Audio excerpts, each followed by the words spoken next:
Bet you didn't know there's a place where Kentucky football and basketball fans unite. Welcome to Big Blue Breakdown. Whether you bleed blue or just love a good game, we've got the latest stories, hottest takes, and a whole lot of hometown pride. Hit play and join the conversation. This is your home for all things Kentucky sports.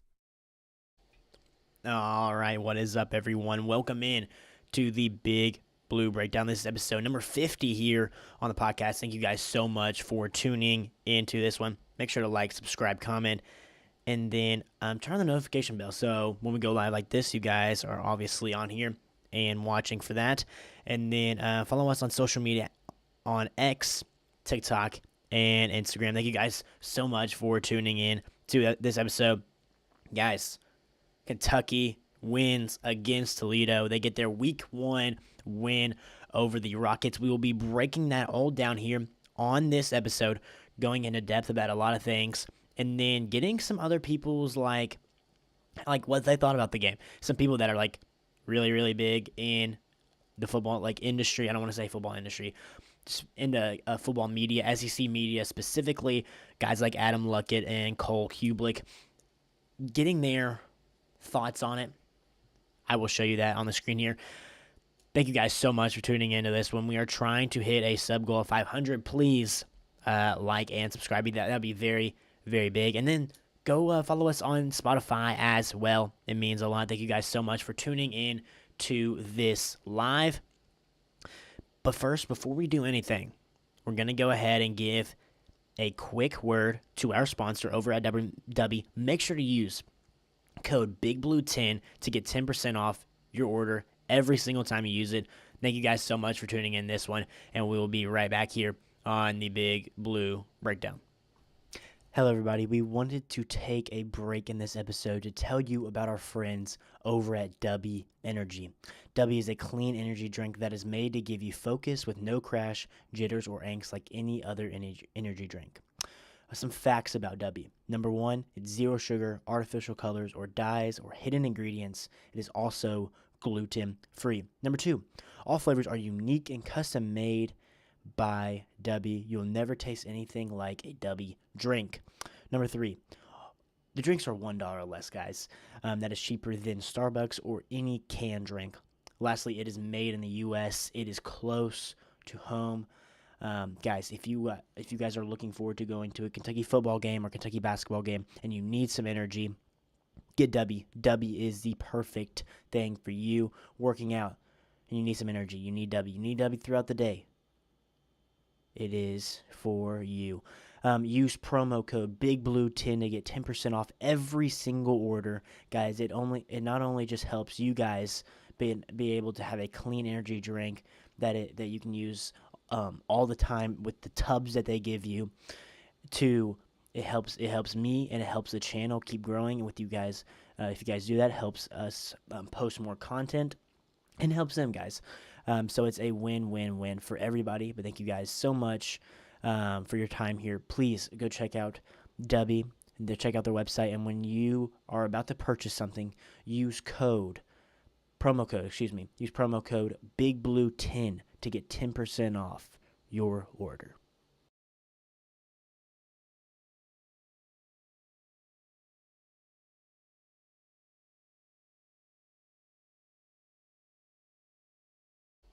All right, guys, let's go ahead and talk about Kentucky's 24-16 win over the Toledo Rockets. But before we really dive into this, guys, to me, this game ended when it was 24-9. That's when really we won the game, technically, quote unquote, at least to me.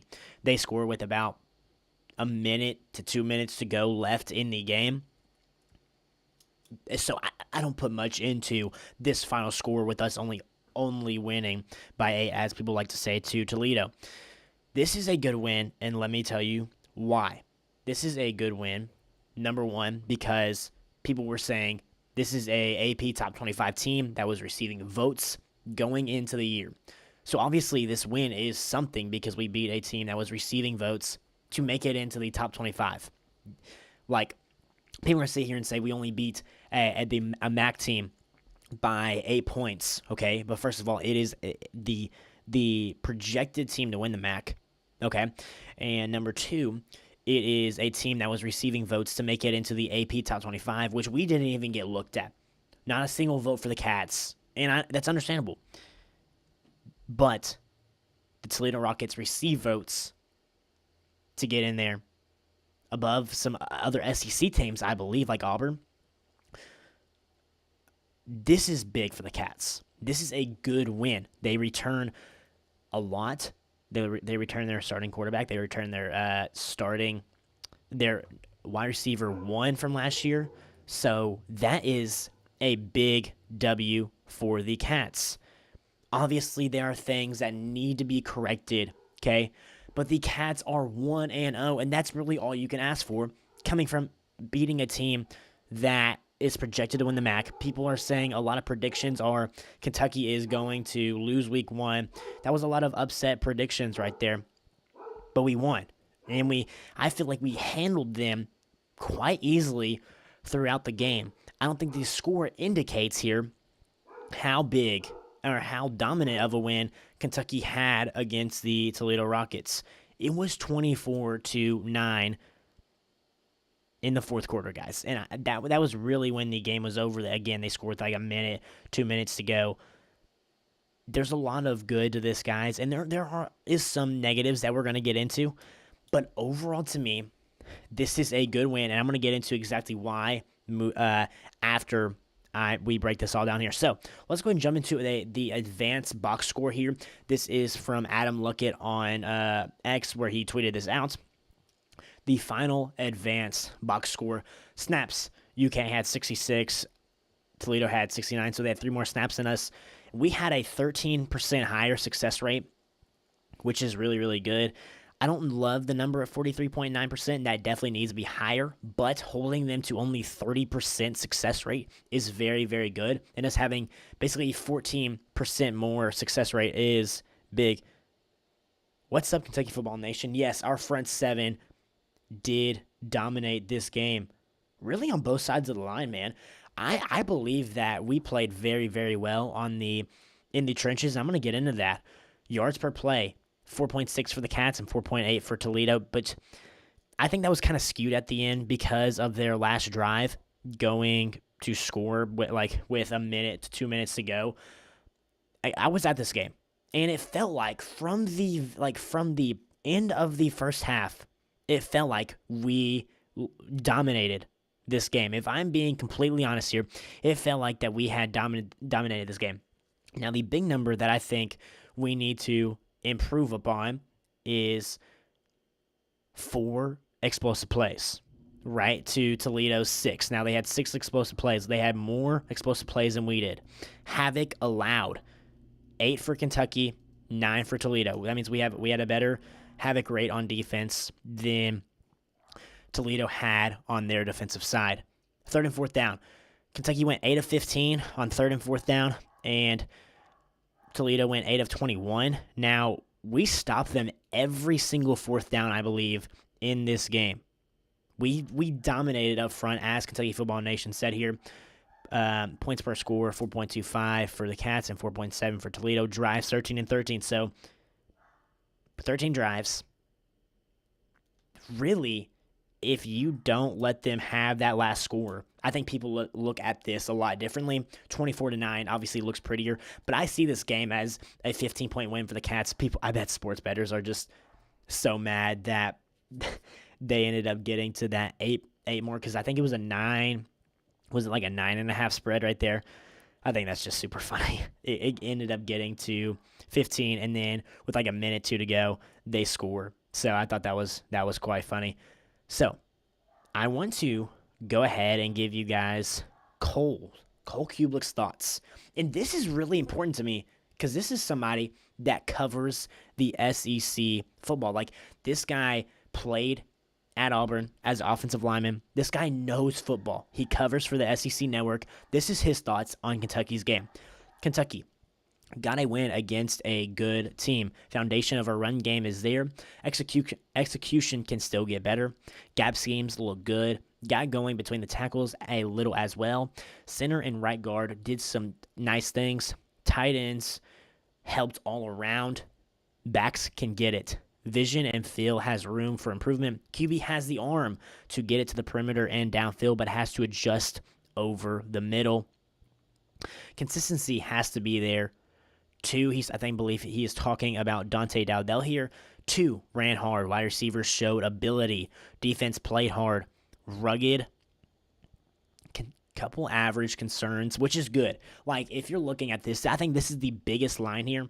There is some average concerns. Like, it's not major. Like, it's not terribly major, and we're going to get into that here in just a little bit, but a couple average concerns. Some in scramble drill. The defensive line penetrated, very, very good. 2 was tough. He was talking about Sam Green here. Adjusted well up front. So we made adjustments throughout the game very, very, very well. Didn't run themselves out of plays, which is good. 3, he's talking about Steven Sackhamsoul's absolute name right there. And he is talking about Alex Safari. Those are the 2 biggest, like, them 2 right there, co-shared MVPs here for the Kentucky defense, 3 and 35. Talking about Alex Safari and Steven Souls. Had an absolute amazing game from both of them. Gonna help off the edge. Good news is what I saw have indicators of what I think they want to get back to and what they want to be. Guys, this is a very, very good indication coming from a guy like Cole that we're trying, like, the upfront, the trenches, we're showing really, really good signs of getting back to that in Mark Stoops' era when he was really, really good at that and running the football. So he said things like Zach Calzada showed that he has the arm capability to swing it out on both sides. To me, he also showed that he has the capability of running the ball. Now, he didn't run the ball as much in this game as like Brock Vandegrift did last year against Southern Miss, and that is simply because Bush Hamden said they're not going to be running nearly as much because it showed last year when we ran so much in the Southern Miss game that he got banged up and he really wasn't all that great for the SEC slate. So I think conservative there with Calzada running the football. I think we're going to see a lot of that more in SEC play and in coming up next week. So, those are some very, very good thoughts right there. Let's talk about the positives and the negatives of this team as of what we have seen. Number one, the positive right there is you get a really, really good win against a very solid team in Toledo. Team's supposed to win the MAC. To me, you dominated this game. To me, you dominated up front. The offensive line looked very good. He had time. I could not find the tweet that Jack Pilgrim made, but he said, well, there was no sacks on Zach Calzada. There was no sacks on Zach Calzada this game. Okay? He was pressured 3 or 4 times. That was it. That is very, very, like, that when we go back to the, like, what do we need to see video, I said 0 to no sacks.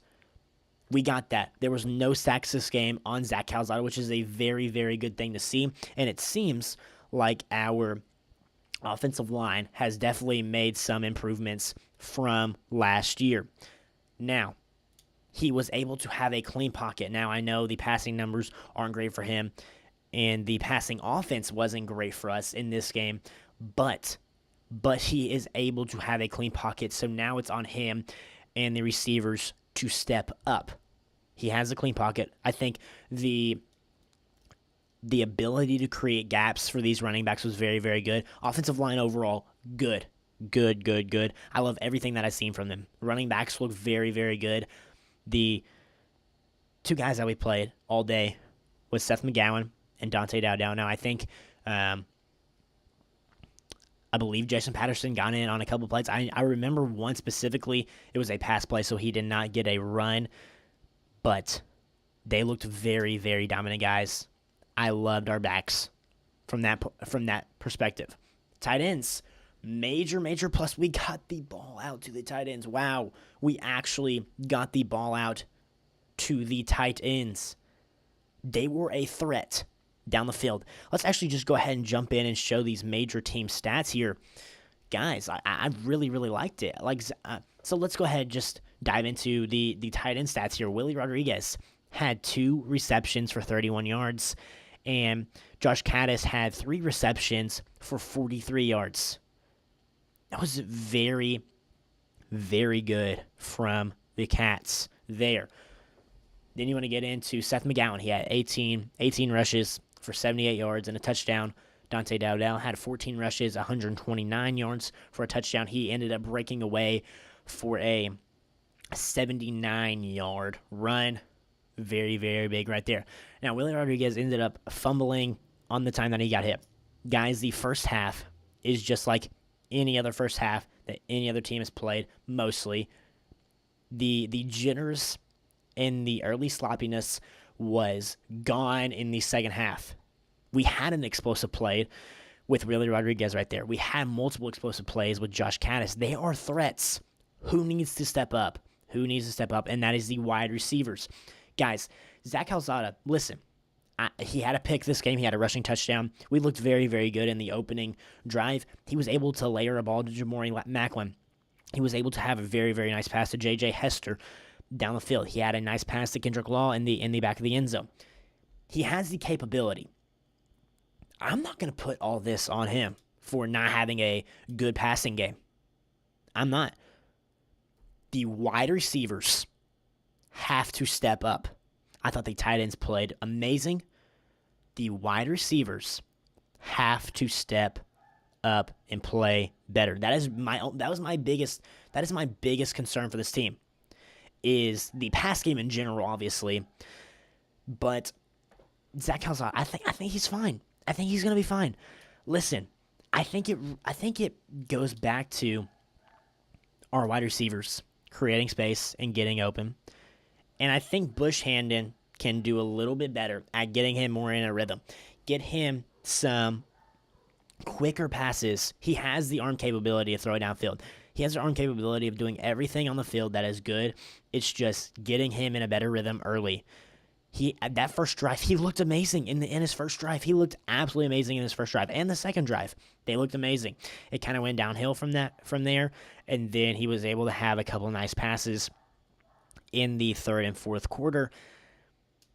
Guys, the play calling for passes need to be a little bit just get him some quick things going. And the wide receivers need to step up. That is the biggest concern for this team. That is the only concern I truly have for this team is the passing game. And it all relies, to me, on the wide receivers. Let's get open. It's simple. The tight ends play well. They're going to be a threat now. Now, if you can have a consistent wide receiver room where they are getting open. And listen, we're gonna run the ball a lot, and we should. I think we should run the ball actually more because that is what is working, and we are a run-first team for sure. Have play action off of that, right?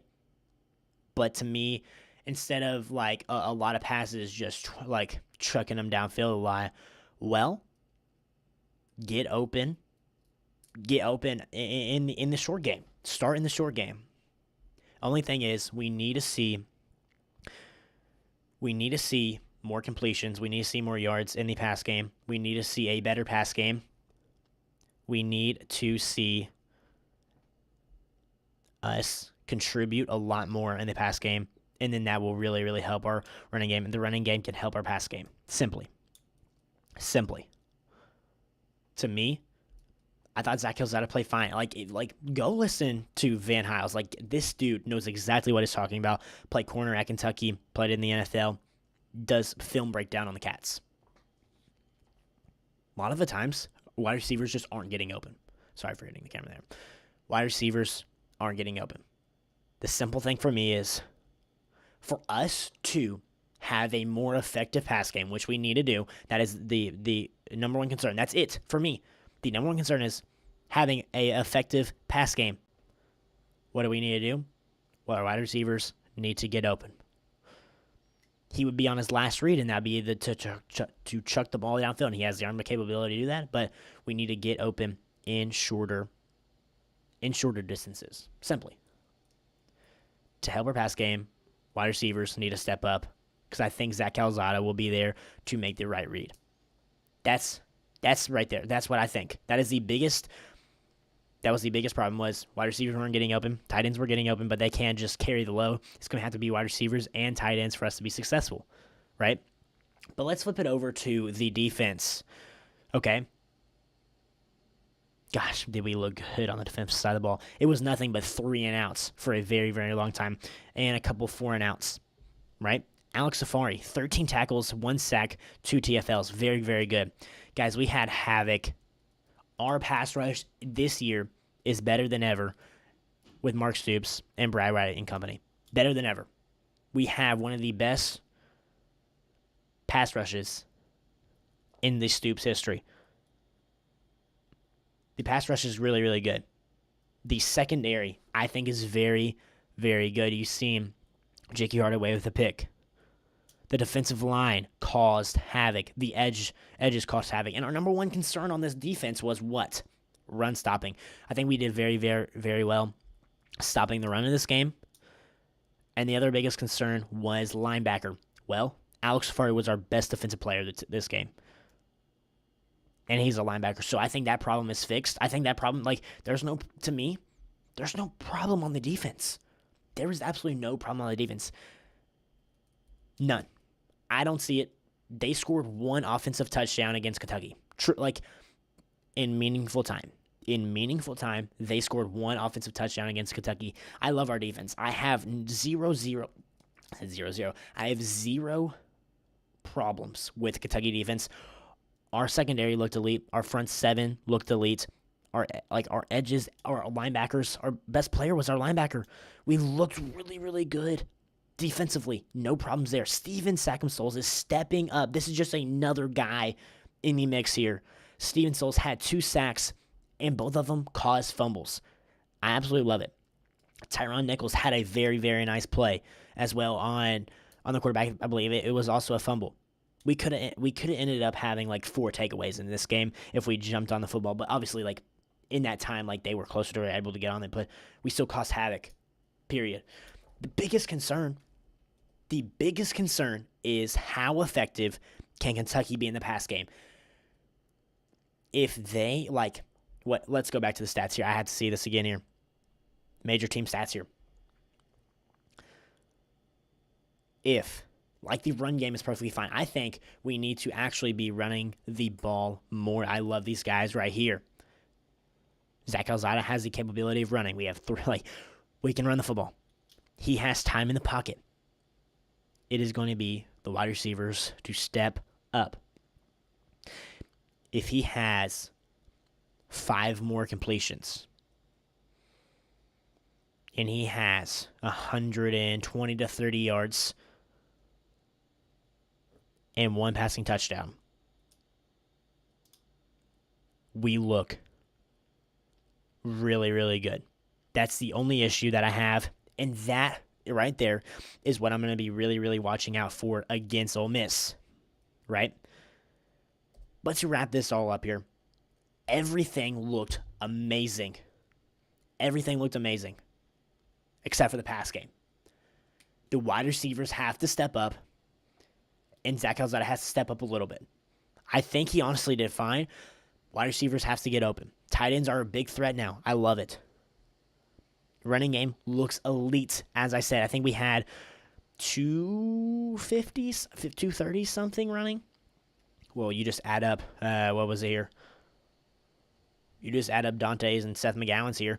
Whatever, 129, so 130. Right, I'm doing math on here. 130, so it's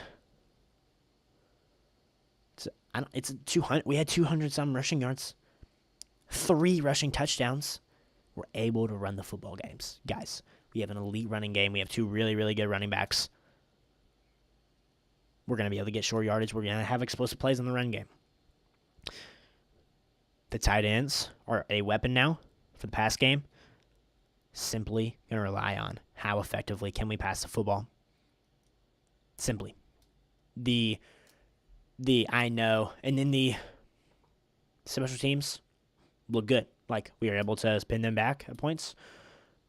Also, The kicker looked good. Callaway looked good. Like, he's hitting consistently. Like, no problems there. The only one problem that we had was the fumble with Ty Bryant. And it's good. He got the reps. He got the reps that he needed to get right there, right? Everything else except for that right there looked clean. He was able to jump on it.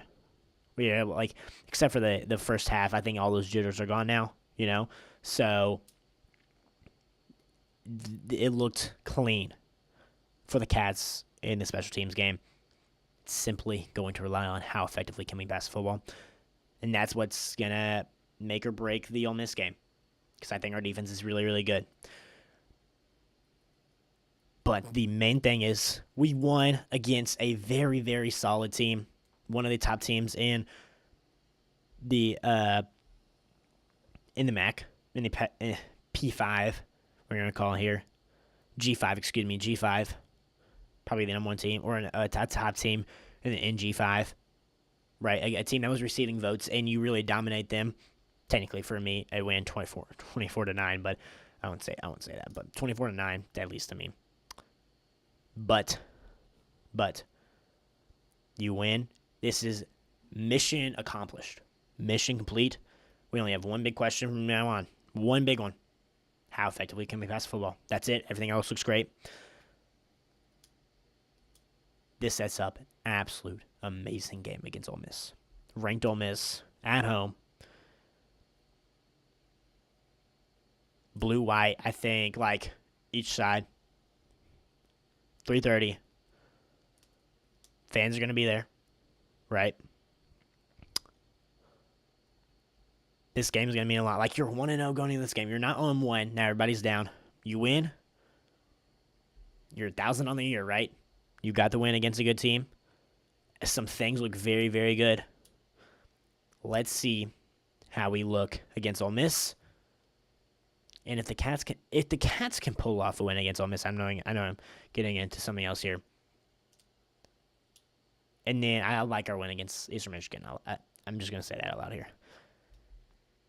We only need 3 more games out of 9 to make it to a bowl game. If we can beat Ole Miss and we start off the year 3-0 with a win against Eastern Michigan, which I feel very, very confident in, I start to get really, really high on this team and possibly move my what's the word here? I don't want to say prediction. I want to say my expectations up higher. I'm just going to say that. I'll leave it at that. We'll talk about that after the Ole Miss game. Going to have a lot of content coming out for the rest of the week, guys. Big, big game. This is the biggest game of the year for us. Because if we are able, right now, this is the biggest game of the year for us. Because if we are able to come out the gate strong, and we start the year 3-0, I'm counting the Eastern Michigan game as a win. I'm sorry, I got to do it. We came out the year strong. We are projected at a 4.5 win total. Okay? We come out the year 3-0. And we still got Texas Tech and Vandy on our schedule right there. That's possibly two wins, two games that we could be favored in. 3-0. That changes the whole perspective on the year. I think the fans buy in, and then that makes every home game winnable with those fans like that. This is a big, big game. And it's all because, we took care of business against Toledo and got a very, very good win. Things look good. How effectively can we pass the ball is the biggest question. We got the win. Sets up for an exciting game against Ole Miss. But thank you guys so much for tuning in to episode 50 here on the Big Blue Breakdown. Again, go check us out on social media and follow us on Spotify. Thank you guys so much for tuning into this one. Big, big win for the Cats. I know people are going to be down on us, but it sets up an absolute monster game for the Cats against Ole Miss. And we will talk to you guys later tonight. Go check out our live tonight, talking SEC Power Rankings and Top 25. We will see you guys later. As always, go Cats.